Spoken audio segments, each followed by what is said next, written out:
Alright, so we're moving on to Beowulf Part 3, and this is about the dragon. Um, so, King Hygelac of the Geats dies. Line 2200 it says, "In later days, in the fury of battle, Hygelac fell. The wide kingdom reverted to Beowulf. He ruled it well for 50 winters, grew old and wise as a warden of the land." And then in 2370, there's a bit of a flashback to before that. Before he became king, um, Beowulf when Hygelac had died, he had at first refused to become king. When he heard that he had died, the son of Ecgtheow, that's Beowulf, swam back to his people. There, another example of Beowulf's great swimming skills. There, Hygd, that's Hygelac's wife, offered him the throne and authority as lord of the Ringhorde. With Hygelac dead, she had no belief in her son's ability, so she was preferring Beowulf to be king over her own son to defend their homeland against foreign invaders. Yet there was no way the weakened nation could get Beowulf to give in and agree to be elevated over Heardred as his lord. So Beowulf, again showing his faithfulness to Hygelac and Hygelac's family, even when Hygelac's wife offers to make him king instead of her son, he refuses and is loyal instead to Hygelac's son as king, who has the right of kingship over him. But then it goes on to say that so Heardred is the son of Hygelac, who is temporarily ruling, but this is in line 2380. Exiles arrived from Sweden, people that had rebelled against the Swedish king, and Hygelac's son Heardred shows them hospitality, and because of this, he was seen as an enemy by the Swedish king, and the Swedish king comes and kills Heardred, or Hygelac's son. He was mortally rewarded with wounds from a sword for his hospitality to these Swedish exiles. So Heardred was killed by the Swedish king, and this left Beowulf to ascend the throne to sit in majesty and rule over the Geats. He was a good king, line 2390. He then goes off to get revenge on the Swedish king who had killed Heardred. He kills the Swedish king and gets revenge. So now going back to about line 2220, or 2210 actually, we learn that a dragon who guarded a hoard of gold was in the land that Beowulf ruled. And a thief breaks into the dragon's hoard barrow, and he handled and removed a gem-studded goblet. With a thief's wiles, he had outwitted the sleeping dragon, and that drove him into a rage. So we don't know who the thief was exactly, but it says the intruder was terrified once he realized that the dragon was after him. He was in shock. The wretch panicked and ran away with the precious metalwork. So the dragon's hoard of gold was a treasure of a lost race who had buried the riches of a highborn race in this ancient cache. Death had come and taken all of them. The people who had stored the gold up, all of them died off, and the last survivor brought the treasure into the barrow. The barrow is like an underground place where the dragon is now guarding it. The last survivor says his words were few.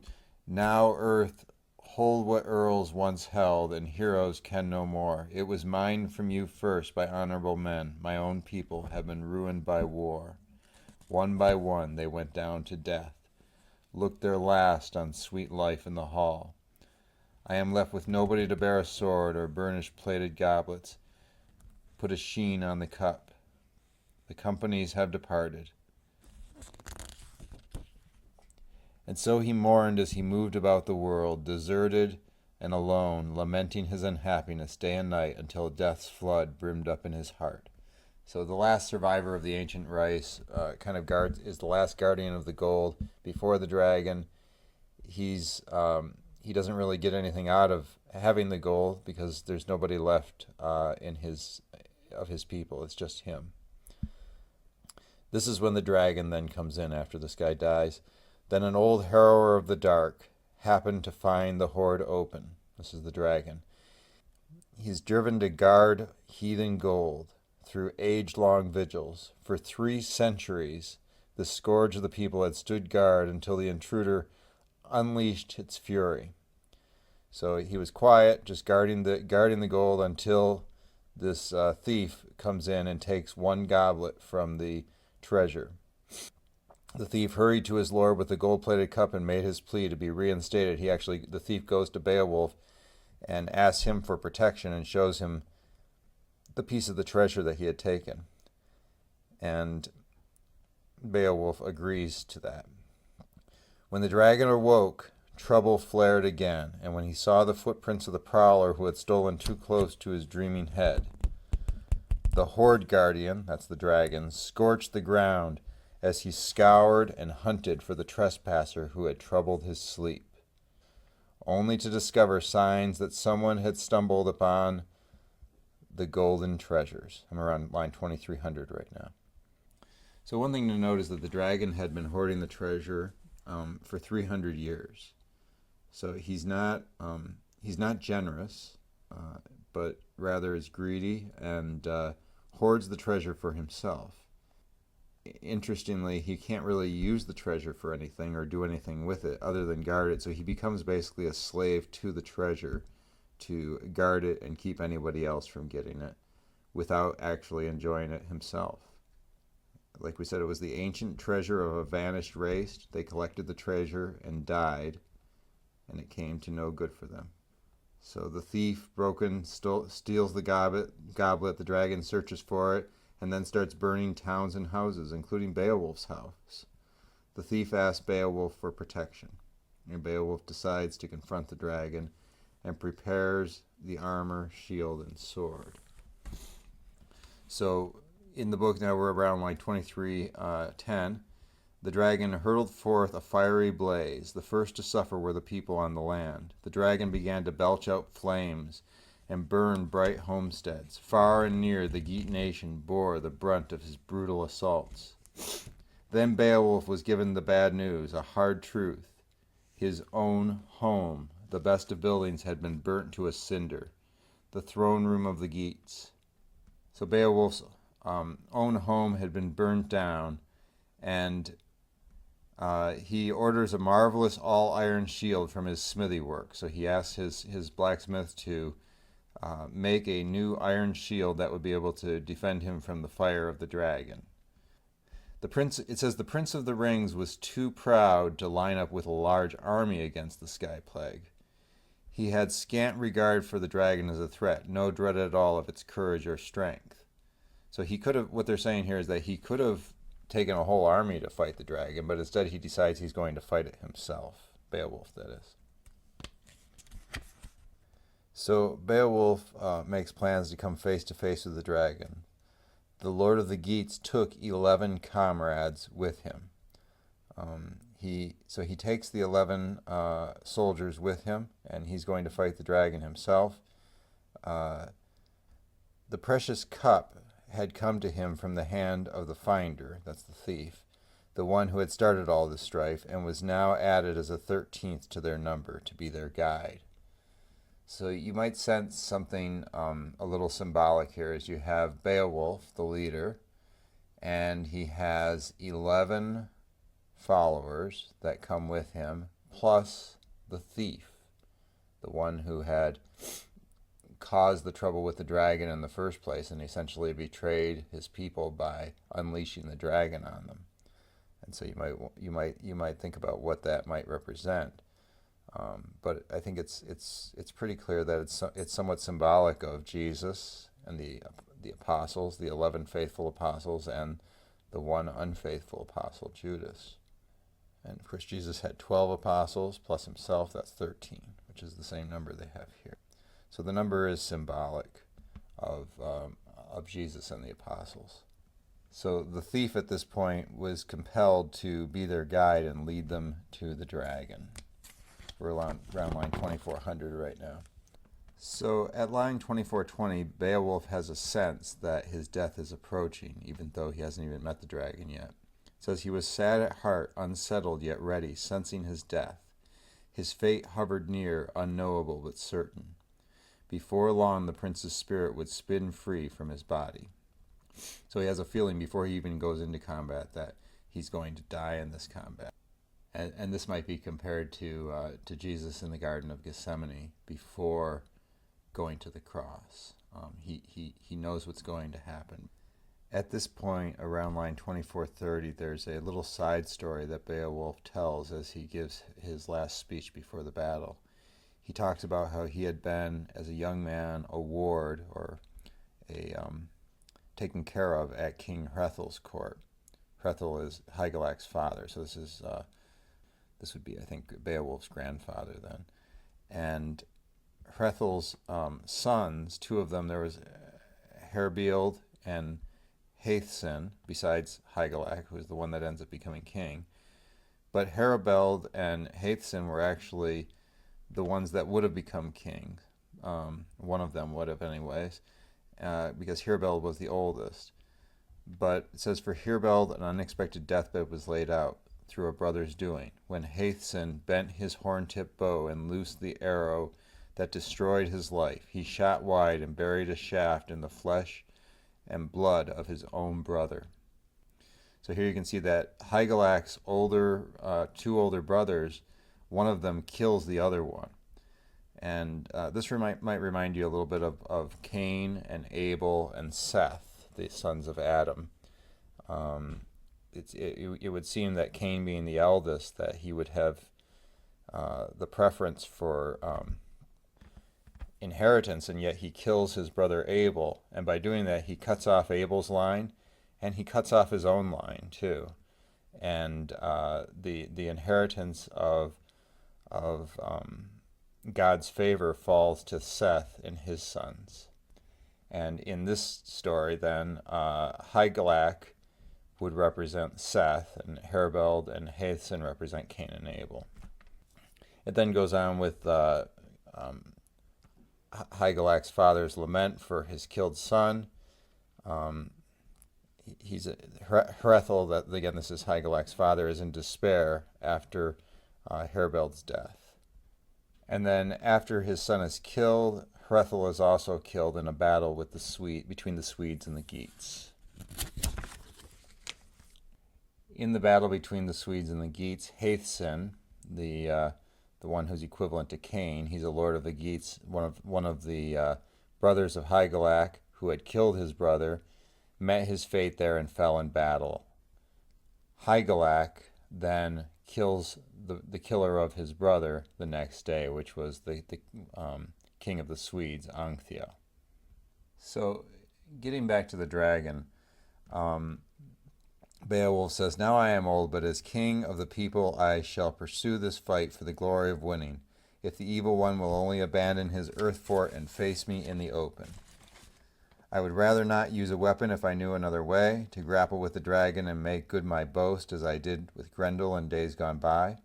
But I shall be meeting molten venom in the fire he breathes, so I go forth in mail shirt and shield. He says, men-at-arms, remain here on the barrow, safe in your armor, to see which one of us is better in the end at bearing wounds in a deadly fray.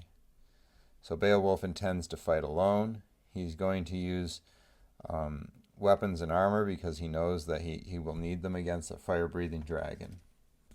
He tells his men to remain there and wait for them. And you might think about Christ in the Garden of Gethsemane telling his disciples to watch and pray. So at this point, Beowulf goes near to the door of the barrow where the dragon is standing guard, and he sees fire pouring out of the door. He saw a stone arch and gushing stream that burst forth the barrow, blazing and wafting a deadly heat. It would be hard to survive unscathed near the horde, to hold firm against the dragon in those flaming depths. This is around line 2550. Pouring forth in a hot battle fume, the breath of the monster burst from the rock. So unyielding, the lord of his people loomed by his tall shield. So Beowulf stands his ground, sure of his ground, while the serpent looped and unleashed itself. Swallowed in flames, it came gliding and flexing, racing towards its fate. Yet his shield defended the renowned leader's life and limb for a shorter time than he meant it to. That final day was the first time when Beowulf fought, and fate denied him glory in battle. So Beowulf's shield, even though he had had it specially constructed for fighting a dragon, is still not good enough to defend to save his life from this fire-breathing dragon. The king of the Geats raised his hand and struck hard at the enameled scales, but scarcely cut through. So again here, he tries to use a sword, and as we know from all his other times, swords just don't work out very well for Beowulf, and it fails to cut. Battle fire billowed and spewed. It was no easy thing to have to give ground like that and go unwillingly to inhabit another home in a place beyond. They're talking about his death is coming. Beowulf can feel that his death is coming, so every man must yield the leasehold of his days. So here it compares our life to a leasehold, meaning like our life is never really ours. We're just renting it from God, basically. And in the end, we have to give it back up and go back to our true home, whether that be heaven or hell. Death is like going to inhabit a home in a place beyond, and we need to yield up the lease we have on our life, or the rent we have on our life, which is just temporary. He who had once ruled, Beowulf, was furled in fire and had to face the worst. That hand-picked troop, the 11 followers he had brought with him, broke ranks and ran for their lives. So all of his followers run away. And here you might think about Christ in the Garden of Gethsemane, and he has his disciples with him. And what do they do when Christ is arrested? They lose courage and they run away, all except for one, which is St. John, right? Is the only one that doesn't run away. But within one heart sorrow welled up. In a man of worth, the claims of kinship cannot be denied. His name was Wiglaf. So Wiglaf is the one follower that doesn't run away. He's a lot like St. John at the cross, while the other disciples all run away. It tells then a little bit about Wiglaf and his history. He had inherited his armor from his father, Weohstan. Wiglaf gives a speech to the shirkers at this point and tries to shame them for running away. He says, "I remember that time when mead was flowing, how we pledged loyalty to our Lord in the hall. He picked us out from the army deliberately, and all because he considered us the best of his arm-bearing thanes." We're around line 2640 right now. "And now, although he wanted this challenge to be one he'd face by himself alone, the shepherd of our land, this Lord we serve, needs sound men to give him their support. Let us go to him and help our leader through the hot flame and the dread of the fire." So Beowulf had wanted to face the dragon alone, like Christ, who is willing to die on the cross for the whole world, for others.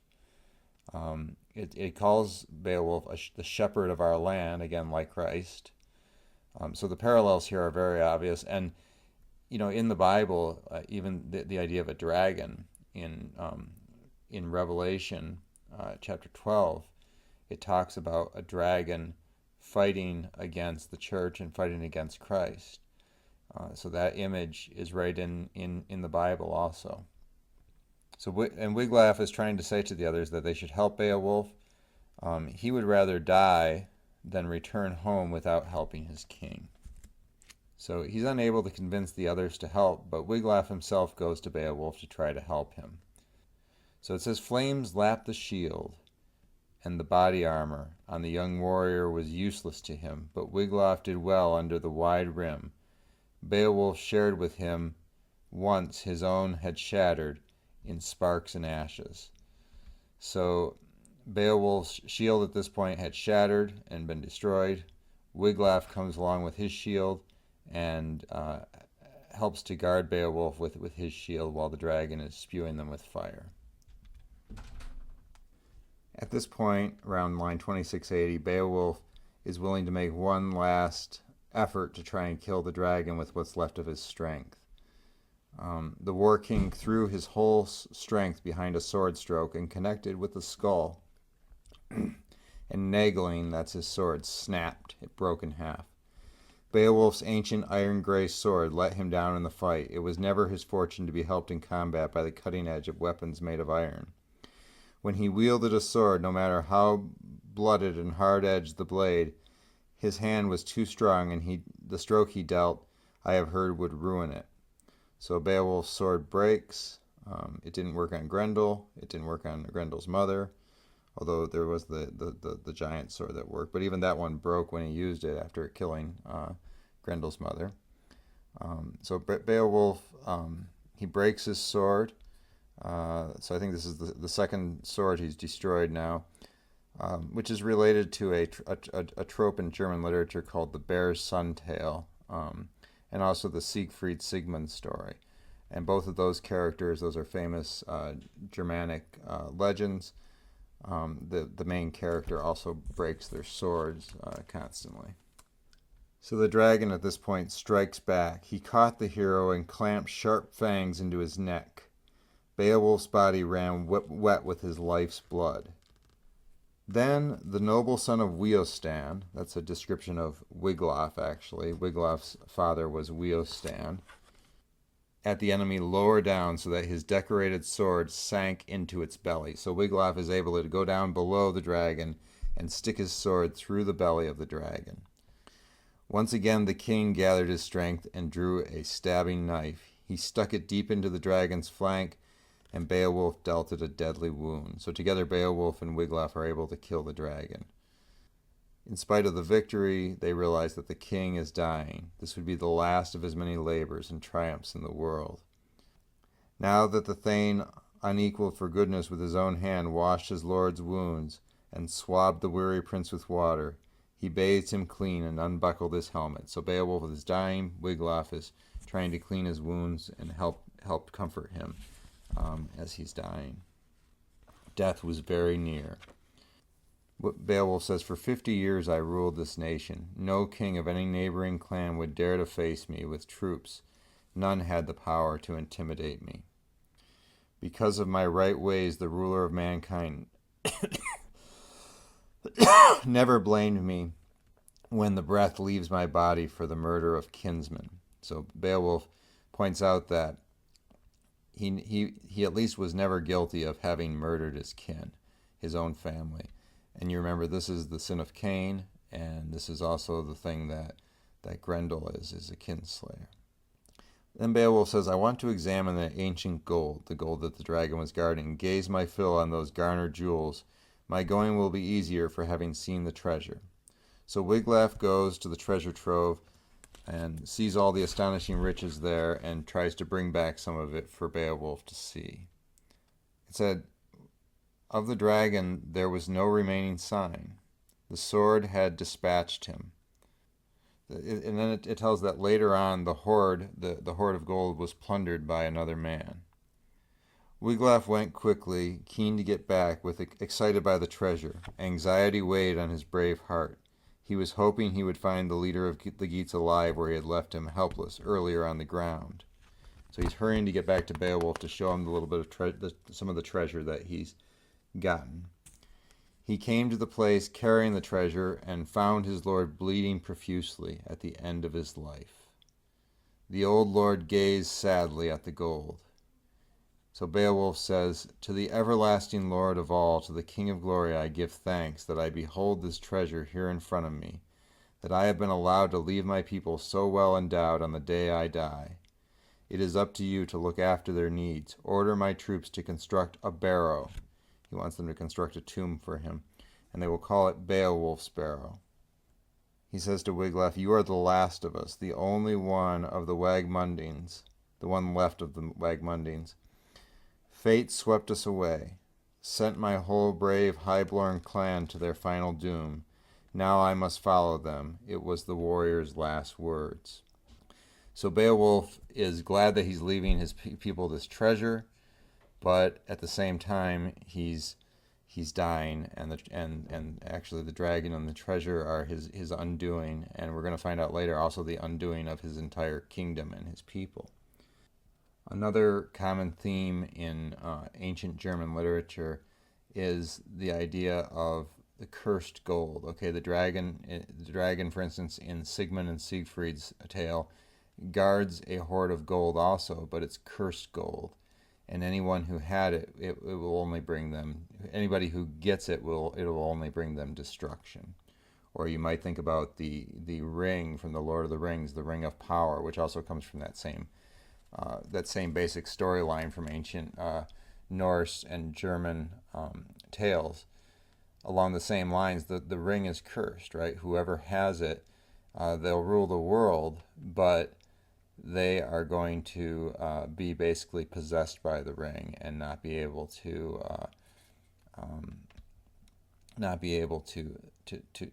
think or act rightly, because it will become all possessing to them. So the dragon, here's a picture of the dragon being killed, presumably by Wiglaf there, being stabbed in the stomach. The dragon is a symbol of Satan, and I had mentioned briefly that in Revelation it talks about the dragon. I'll read a little bit out of the book of Revelation here. "Then another portent appeared in heaven, a great red dragon, with 7 heads and 10 horns, and 7 diadems on his heads. His tail swept down 1/3 of the stars of heaven and threw them to the earth. Then the dragon stood before the woman who was about to bear a child," that would be Mary, with the child Christ, "so that he might devour her child as soon as it was born. And war broke out in heaven. Michael and his angels fought against the dragon. The dragon and his angels fought back, but they were defeated, and there was no longer any place for them in heaven. The great dragon was thrown down, that ancient serpent who is called the devil and Satan, the deceiver of the whole world. He was thrown down to earth, and his angels were thrown down with him." Here's a picture that depicts the dragon from Revelation that we were just reading about. So one thing that's interesting here is that both Beowulf and Christ die, but I want to point out that while Beowulf to a certain extent represents Christ, he isn't Christ. And while Christ dies, he rises from the dead. Instead of being defeated by the dragon, by the devil, he, through his death, actually defeats the dragon, defeats the devil, and destroys sin and death in the world, and is able to save all people from the devil and from hell. Whereas Beowulf, in his death, he's actually the last great king of the Geats, and we're going to find out now that his people, because of his loss, his people will be destroyed by wars with the Swedes, which are going to come very shortly. So at this point it says, "His soul fled from his breast to its destined place among the steadfast ones." So we assume here that he goes to heaven. The dragon from the dragon, the destroyer, lay destroyed as well, utterly without life. So the dragon is dead, and the sky roamer lay there rigid.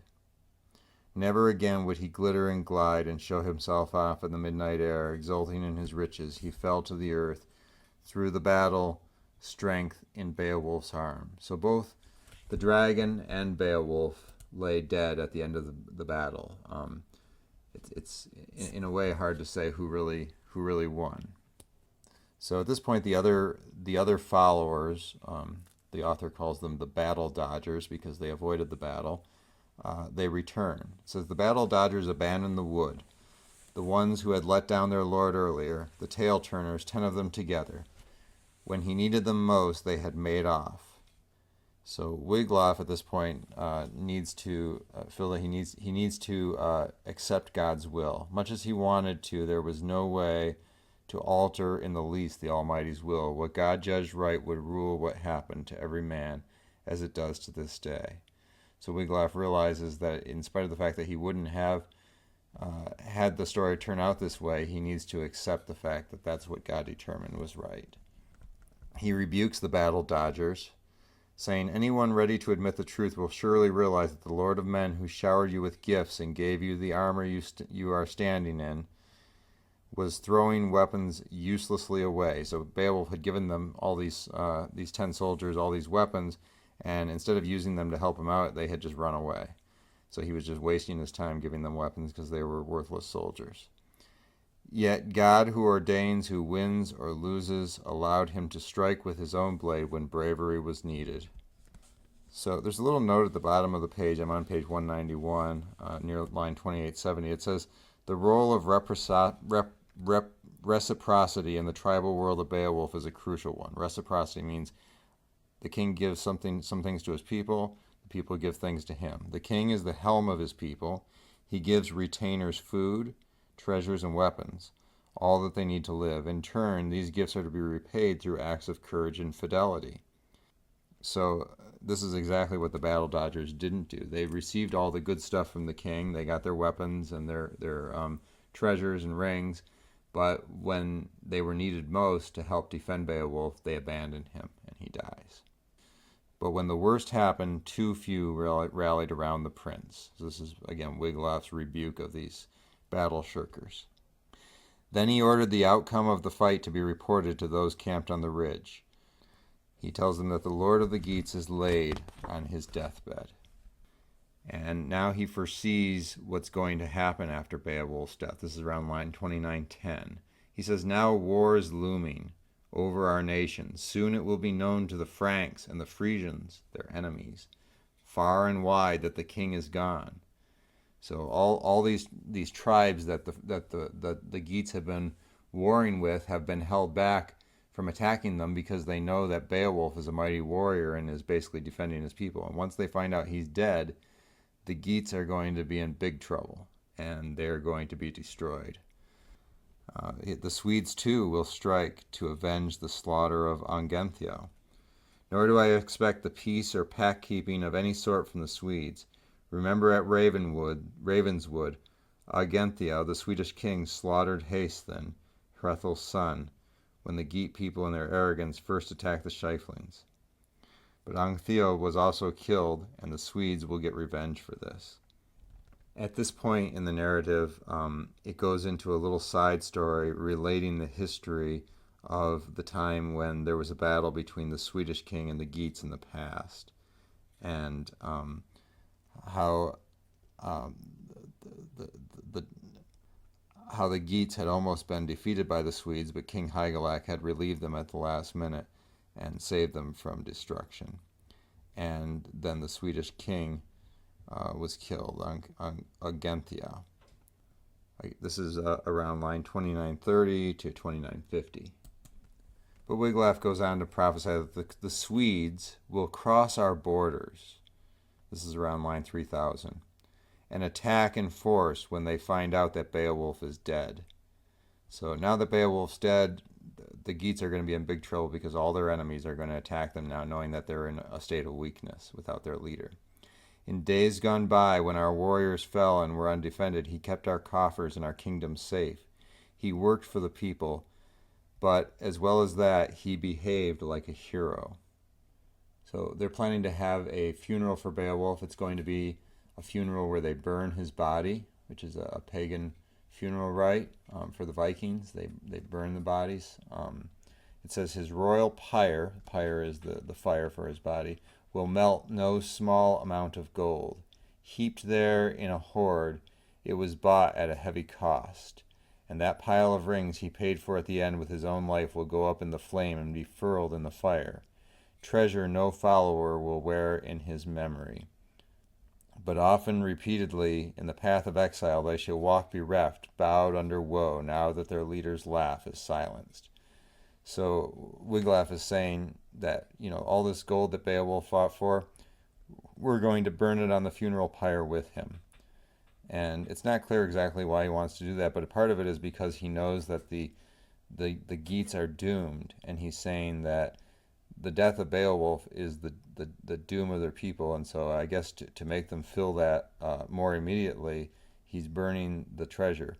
He's probably also burning the treasure because he knows, just like with all treasures that are guarded by dragons in Germanic and Norse ancient literature, that the treasure is cursed. And so the possessors of the treasure will receive a curse rather than a blessing, and so he's burning it. Such was the drift of the dire report. He got little wrong in what he told and predicted. In other words, the author is telling us that the stuff that Wiglaf predicted here actually does come to pass, and the Geats are more or less destroyed, having lost their great king. So the people go to see the body of Beowulf. They found him at rest, their ring-giver from days gone by. Beowulf the king had indeed met with a marvelous death. But what they saw first was far stranger. The serpent on the ground, gruesome and vile, lying facing him. His entire length was 50 feet. Besides him stood pitchers and piled-up dishes, silent flagons and precious swords. While they waited their 1,000 winters underground, that huge cache, gold inherited from an ancient race, was under a spell. See, I told you the gold was under a spell. It was cursed, which meant that no one was ever permitted to enter the ring hall unless God himself allowed some people to open the hoard. So here the poet dwells on the great heap of treasures that Beowulf has won for his people, but now it is seen in a darker light.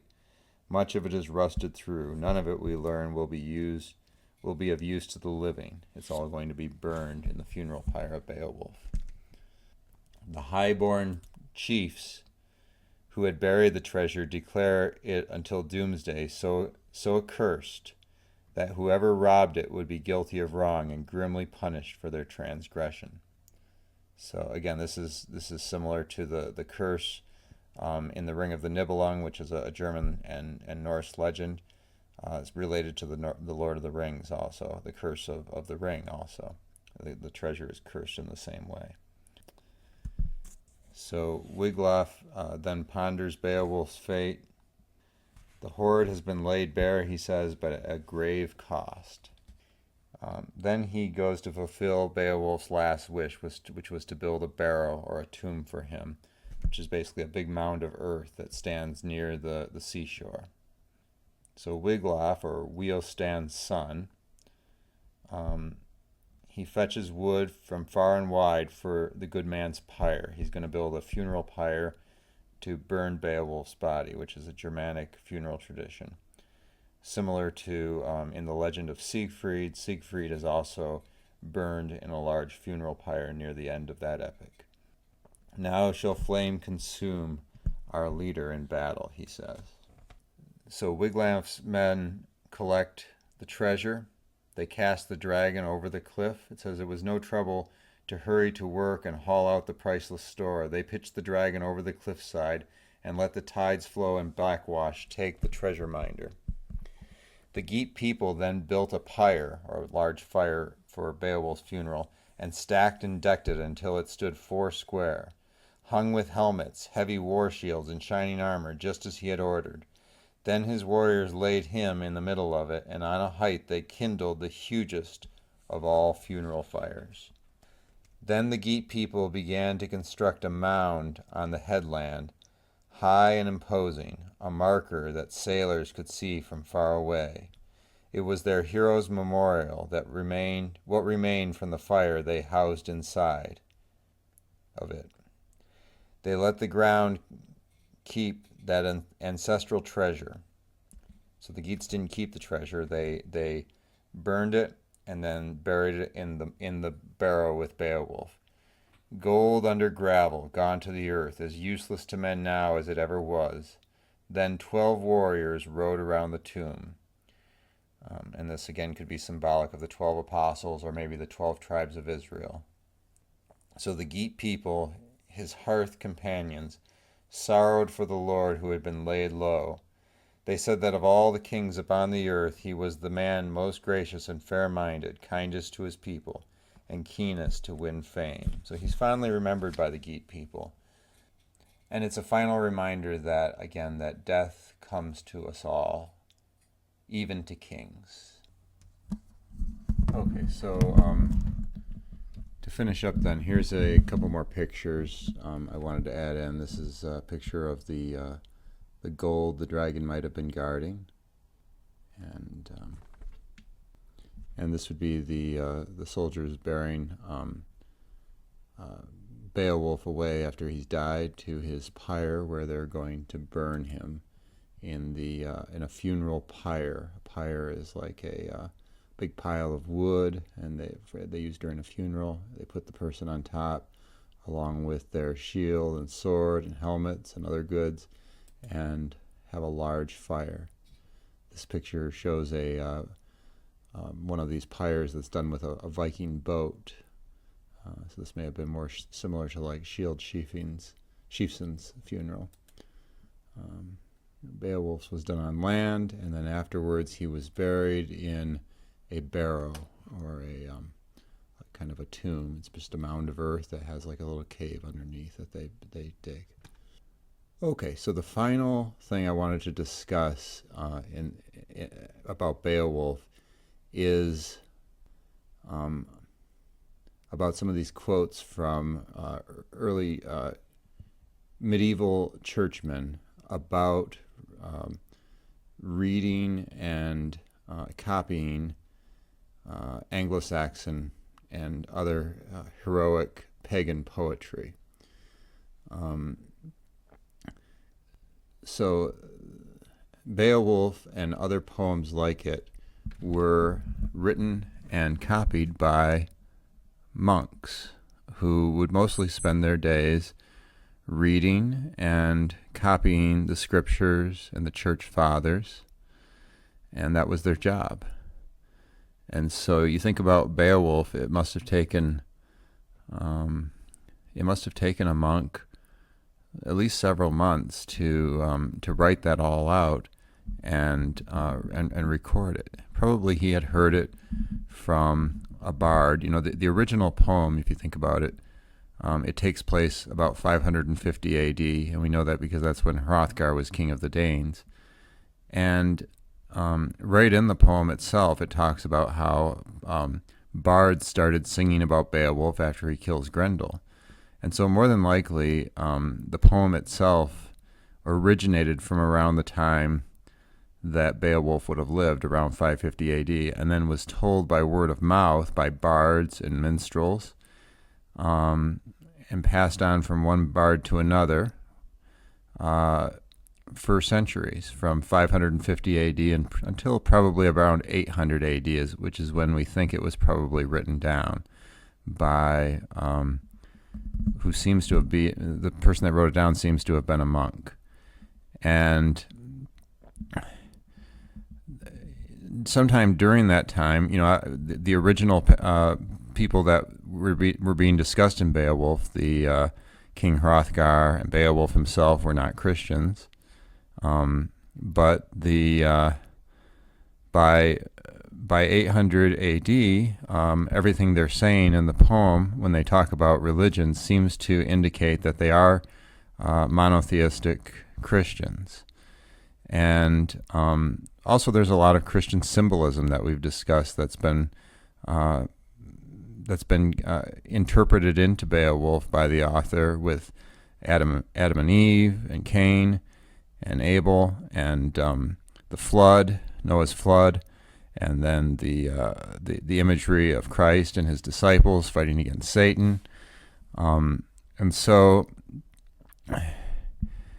this here is a quote from a prominent churchman from around 800 AD, around the time that Beowulf would have been written. And he was opposed to the monks spending their time reading and copying pagan stories, or stories that he considered to be not Christian. One of and he thought they should be spending their time reading the Bible, copying the scriptures, and copying the works of church fathers and other things like that, and not spending their time on heroic pagan adventures.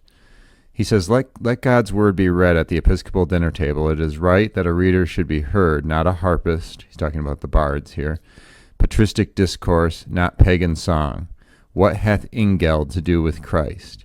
You might wonder who Ingeld is. Well, Ingeld is actually mentioned in Beowulf. He was the husband of Friowaru, which was kind of one of the side stories in Beowulf. But in Germanic and Norse medieval literature, he is one of the prominent heroes that is focused on in a lot of the adventures of that time. So he's not a prominent character in Beowulf, but he was popular with a lot of the other writings of that time, and so this is apparently one that Alcuin was. But he could have just as easily said, "What hath Beowulf to do with Christ?"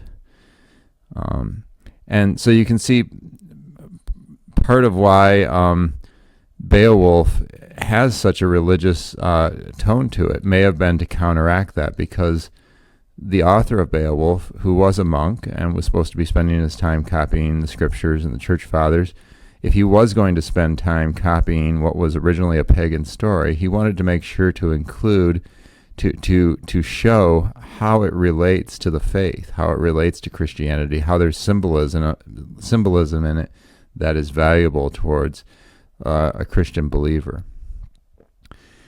In the Bible, we have another quote, "What concord hath Christ with Belial, or what portion hath a believer with an unbeliever?" That's from 2 Corinthians 6:15, written by the Apostle Paul.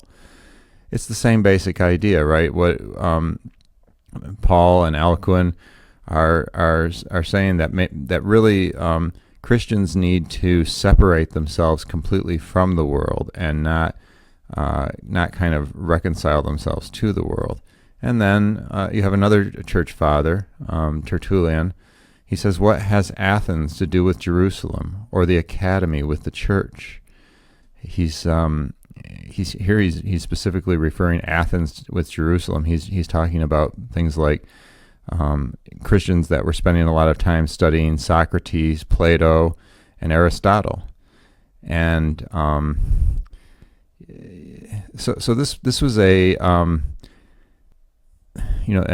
those were great philosophers, but yet they were pagan philosophers. And probably he thought it would be better if they spent their time reading the works of church fathers, or of the saints, or of the scriptures. So this was a prominent debate that was held in the church at that time, and honestly, it's still held today. Is that there's two basic choices in life, right? Should the church be completely separate from the world and not participate in its literature, its culture, its history, and philosophy? This seems to be the approach that Alcuin and Tertullian are taking. Or should we somehow work to find the good in the things the pagan world left us and to reconcile them to Christianity? For instance, this is the author of Beowulf's stance, right? He tries to take the story of Beowulf, which clearly takes place in Denmark at a time when the kings and the people were mostly pagan, and show a lot of Christian symbolism that's related to it, and how it does relate to our lives as Christians. And it probably wasn't just the author himself, the one that wrote it down, that did that, but it was probably something that over the years, as the bards told it, originally they were pagans, and as their society converted to Christianity, people still like to hear the old stories, but of course the pagan parts of it were slowly purified out of it and replaced by Christian themes. And so that's why we end up with this kind of, in a way, to us it seems a little weird, because we have people that we know were pagans historically, and yet they seem to talk like Christians and act like Christians in a lot of ways. Not in all, obviously. We've identified some ways that they're not Christians, like with their funerals, with their kind of doom and gloom mentality for the end of the world. But so it's a process. But this will also apply to the next books we're going to read, which is going to be the next one we're going to read is by Saint Boethius. It's called the Consolation of Philosophy. And in that book, St. Boethius was a huge fan of Plato and Aristotle and Socrates. And he basically writes a book that reconciles the philosophy of Plato primarily to Christianity. And there's a lot that's in Plato that is very reconcilable to Christianity, although if you read the whole thing of what Plato wrote, there's also a lot that he wrote that's not reconcilable to Christianity. So it's a matter of taking selectively what he wrote and taking the good and dispensing with the bad. And that's also what the author of Beowulf tried to do. And later on, Dante, in his Divine Comedy, does this also. He's writing a Christian book about heaven, hell, and purgatory, but he inserts a lot of the tales, a lot of the myths from ancient Greece and Rome of their pagan gods and their heroes, and also a lot of the other mythological creatures that appear in ancient literature into that story, using them as part of it to add color to it, but also in some cases because they have something worthwhile to teach. And Boethius does this too. During the course of the Consolation of Philosophy, he inserts quite a few different myths and other things into especially the poetry sections of that, as you're going to see. So this is something to think about in your own life, is that, and I think this is still a debate that Christians have today, is how separate from the world do Christians need to be in the things that we pursue, and how much can we reconcile the world to Christ, so we can participate in the world in that case, but we try to make it more Christian. This is, and I don't think there's really a right or a wrong answer to this necessarily, although I think either extreme might be wrong. That's my opinion. But somewhere in the middle is where most Christians are going to fall. Nobody is completely separates themselves from the world. That's pretty much impossible, right? You're in some way you're going to participate in some of these things that the world has to offer. And in this case, we're talking about the ancient world, but we could be talking about the modern world too. And you think about Christians that try and separate from themselves from the world. You might think about, for instance, the Amish as an extreme example, right? They've basically decided they're not going to adopt any kind of modern stuff at all. They're going to live life the same way it was lived 200 or 300 years ago and not change anything. And that's kind of a materialistic way of looking at it, but from a spiritual perspective, we could say the same thing. There's things that we do today that hundreds of years ago people wouldn't have considered doing. And so you wonder if that's, were they more right, or are we more right now in our degree of separation from the world? And then on the other extreme, how much can we reconcile the world to Christianity? That seems like a good thing to do, to try and find the good in the world and pull that and incorporate that into our life if there's good things, and to show how they reconcile with Christianity. That does seem like a good thing, but it certainly probably can go too far. And we think about a lot of